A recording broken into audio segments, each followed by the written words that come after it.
ꯑꯩꯈꯣꯏ ꯄꯨꯄꯨ ꯁꯣꯔꯥ ꯆꯠꯈꯤ ꯀꯔꯤꯒꯤꯅꯣ ꯅꯪꯅ ꯑꯩꯈꯣꯏ ꯄꯨꯄꯨ ꯍꯪꯉꯤꯗꯣ ꯑꯩꯅ ꯌꯥꯝ ꯈꯪꯅꯤꯡꯕ ꯑꯃ ꯂꯩꯕ ꯑꯗꯣ ꯅꯣꯏ ꯄꯨꯄꯨꯗꯤꯅꯦ ꯁꯣꯏꯗꯅ ꯈꯪꯂꯝꯒꯗꯕ ꯃꯥꯟꯕ ꯑꯩꯈꯣꯏ ꯄꯨꯄꯨ ꯍꯟꯅꯨꯕꯗꯨꯗ ꯅꯪ ꯀꯔꯤ ꯍꯪꯒꯦ ꯍꯥꯏꯔꯤꯅꯣ ꯑꯣ 이베마 punshibi nang laidana kayam kuire sese pupu sora chatlubani asapo yauri thoinaw ganabani chaminaro sese pupu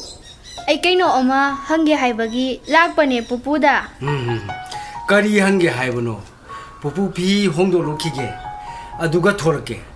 aduda hango nangna haningba singdo Punshibi settle si jasi pupuna purakpasi se sida lere sarose Pepinaw ai machet macham ta jage pui than thalli kadai isu punshibi kari hange haibano hairo pu aduburo hayune ai khoigine pupu umang lai haraubada ihan hanbada leilang ba haiba ama yauribado karigino madu yaudredi yadro pupu isu ibema punshibi na hangli wahangsi umang lai haraobaga mari leina ba wahangni dana au mane pupu isuna hangli budugi maramda khangjanbada yamna kanai ado nakho yamna angang oimali haina lawine pupuna pupu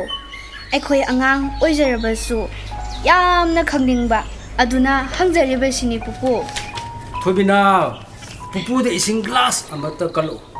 pupu ising yamna khaurangi nungsaga sabasida hoi pupu kalake aying makala ura asaba oina kala ura aying boina kalo thobina pusibi ising glass ama thaklaga nangna hangli budugi pakhumdo pupu pirage ko hoi pupu se ising sida lere isu de maramopani kadai piro ising do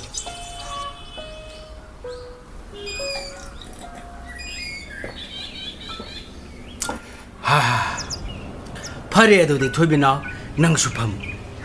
nangi namanabi pusibina hangliba wahangse nakhoi ani mak khangbada yamna kanagani pupu hairage nakhoi taro ko hoi tarage pupu malem da leiba taibang pan miyoi ba haiba ekhogi nungai na ba awa pothana bagi dama lagi oiba lei adu kacharabadi nungsagi maisadu urum lang laga kopagum kui haibagi thajanabi ama leibadagin maram maduna lai oiba lei adubu thiraga laida katlaba adubu lairangba haina kawi lairangbadi yengmada phajanabagi damak silangduna heu thirubanati lai maki mathwai masaktam oiba leidu ira thongri jaduna harau jadiba laiduda kataba yaudaba yadabagini layadu yauna haraurabadi khunjau leichauna chahonga hongna nada yektana punsi nungsangna nunga yai phana pali haiba sinini ado pupu aikhoigi kaksingi ibudau khamlangba harauba matamda langliba lay adugi maming kari kobano adugane amanane pupu lay ado karamba mafamdagi hekpano isoibe ma pusibi na hanglibase na khoina khangjinbada yamna kanaba ngaktani munna taro pupu hairage au tage pupu ai khoyi kaksingi budau khamlangba haraubada langliba lei asi nungare haina ko lei asi hofam oiriba lei langpham asina kaksinglam mahasingi haibunglo hairiba mafam sida langnaram adubu hojiki matam sidadi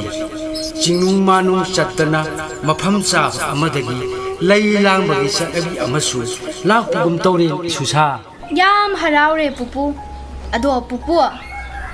hayun hangningbadi yamna lay pupu ado amaga hange yabra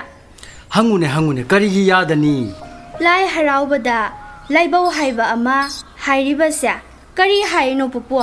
laibau jagoi haidana jagoi sanaribadugi maramda khangningbagini pupu pusibi pupu haige se thobinaw nang suna khoi anima punna tamina pusibi na hanglibase khangbada na khoi yamna kanagani au tage pupu lai haraubada ahanba leishemagi mo hakchang sagat pagi mo miyoibagi lainaba yum senanaba phi asina singba saba subagi khuthek sathek mawong tamna saba jagoibu laibau kawi khangagadra nabani bo khangani pupu laibau saba haina khangnariba laibau jagoi ase pupu maibi na makok chinglaga punglongi tungina mayam punna saminaba yamna phajaba jagoi laibau jagoida laibau saba haiba siga hakchang saba haiba siga wan thuksi amatan laibau saba haiba sida sagonariba jagoi khuthek asi chahunga humfu marini adubu hujing matamdadi sumnagi humfu mari khaktamak sanarene isusa pupu haune jagoi khuthek sing adugi maming sing leibra karigi leitani adudi maming kharadang orabasu takpiyo pupu ihan han masinane khoidau saba khuthek kawi ani subasina lawai saba khuthek kawi ahum subasina sirai saba khuthek kawi mari subasina kukchi saba khuthek kawi manga subanane laibak saba khuthek kawi pupu mathangdi taruk subasinane bisum saba khuthek kawi pupu aduna loirabra loidrine ngasai haikhiba khuthek humfu marido maming amamam loina lairibani adugane pupu kaidorba hayune aduburo